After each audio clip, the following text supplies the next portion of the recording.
was not available in the last few postseason series. Okay. Uh-oh. Shams Charania. The New York Knicks are relieving Tom Thibodeau of his duties as head coach. Well, there you Sources go. tell ESPN. Wow. And the rest is history. Wow. There you go. Well, we had 40 minutes to talk about it before it actually happened. That's why we decided to talk about it today. Well, because it was always a possibility. Now, Yes. before we continue, I do have to ask Sean a very important question. Are you sure it's the real Shams? 1,000% sure. Yeah, no, I have confirmed it as well. I'm Yes. reading it right now. The New York Knicks are relieving Tom Thibodeau of his duties as head coach. And then Shams reads the resume, and the resume is great. That's why it was never about the resume. No. Thibodeau led the Knicks to their first Eastern Conference Finals in 25 years, made the playoffs in 4 of 5 years, and led the Knicks to consecutive 50-plus win seasons for the first time since the 90s. So now, Knick fans. Yeah. Well, Instead of, do you want him to go, we have an answer. yes. And now there creates more questions. Now respond to him being gone. Right. I guess our last caller kind of prophetically made it come into existence. I want to get rid of him. I liked him, but I want to get rid of him. All right, so here's the deal. Ian Begley with the reporting, because this was going to be my first question about this. All right, who decided this?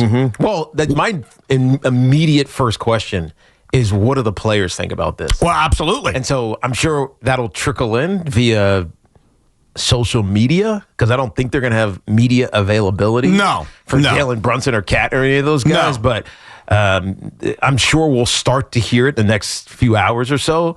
But if they weren't okay with it, that could be a big deal. Absolutely. Go ahead, So here's what go ahead. No, you have the Ian Begley? That's Here's right. the Ian Begley thing, because Begley's been on top of this. When we started the show today, the reason we brought this up was because it hadn't been decided yet. So we can't go about our business like they're bringing Tom Thibodeau back. Why would they get rid of him? And Begley had said for the last 3 days, and I trust him as much as anybody when it comes to this Knicks reporting, he said, they're talking about it. It's not a sure thing they're going to bring him back. Yeah. So who decided not to bring him back? That's the first question. Is this a Leon Rose decision? Is this a James Dolan decision? This is according to Ian Begley.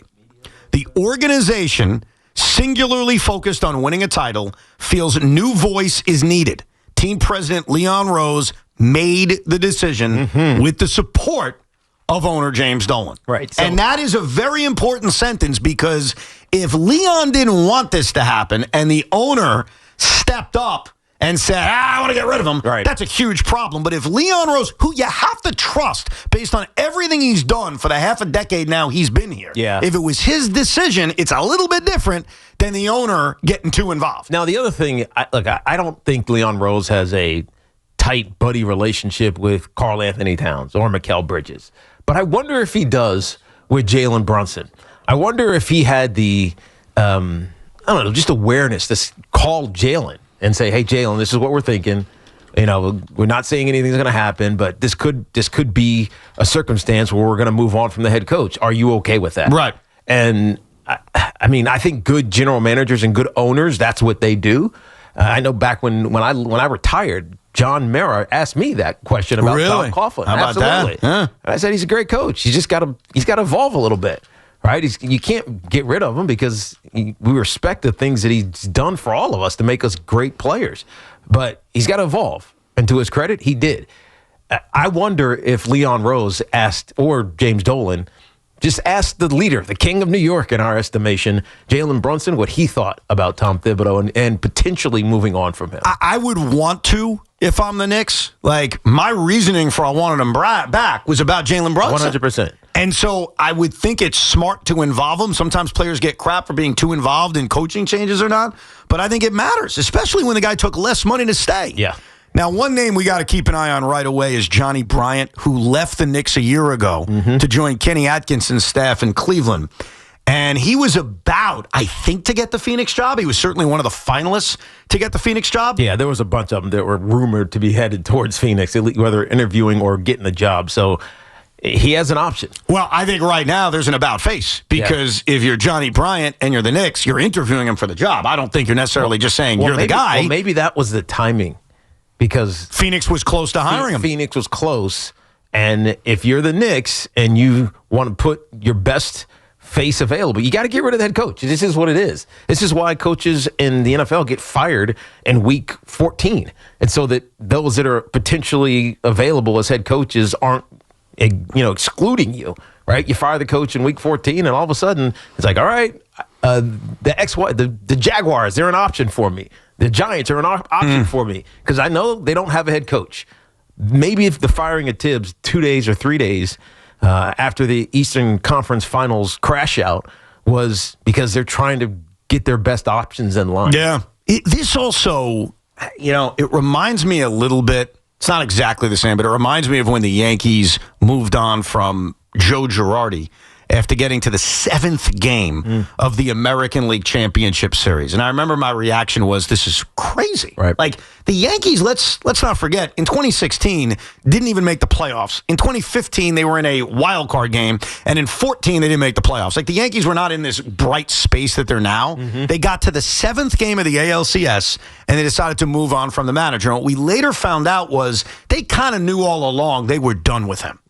And it leads me to that question right now about Tom Thibodeau. We spent time during the playoffs saying, well, if they lose in the first round, he's in trouble. Right. Well, if he loses to Boston, well, it depends how he loses to Boston. He's in trouble. Does he get swept? They got to the Eastern Conference Finals. And yeah, they blew game 1. And yeah, they lost in 6 to a team that they lost to a year ago. And yeah, they lost a series that they were favored to win. But was this basically a fait accompli for a while now? Well, I don't know. You remember the conversation that we had before game 1. It was, all right, the expectation was that they couldn't get past Boston. Well, guess what? They're past Boston. The expectation now changes. They're supposed to win the series against the Indiana Pacers, and now losing to them is a disappointment. Right. Even though beating Boston was a success and it makes you feel like you have a successful season, losing to an Indiana team that you should have beaten, and on paper, you got more stars than they do. You spent more money than they have, and you're supposed to beat them. And then you don't, and you lose in 6, and almost earlier than that. So I don't want to say that a series determined Tom Thibodeau's future, but maybe it did. Yeah. Maybe it did. Interesting. We're going to get all of your reactions to this. I can't even say shocking news because we talked to open the show that this was possibility, but sometimes it doesn't register until it actually happens. Like, yeah, it was possible 40 minutes ago they may move on from Tom Thibodeau, as crazy as it sounds. It was always possible, but now that it's happened, it's like, whoa, wow. We're going to get your reactions coming up. Before we get to your calls at 888-808-1019, Positive Tommy, your thoughts?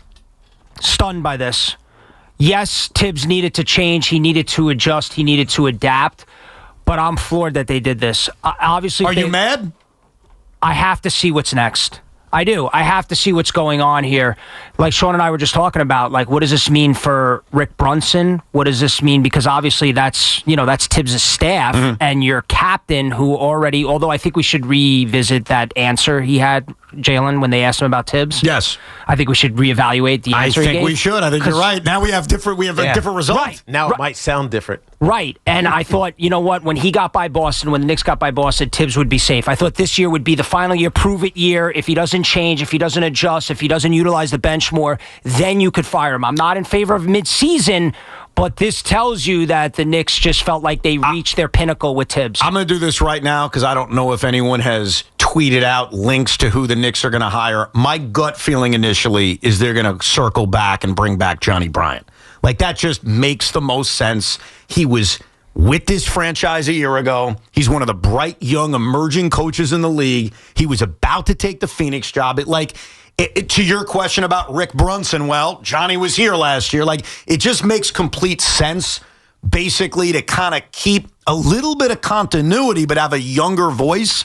So my gut right now, June 3rd, 2:49 p.m., is the end result of this is that Johnny Bryant is going to become the next head coach of the New York Knicks. That's just my gut. Now, if I'm right, Tommy, are you pissed or are you happy?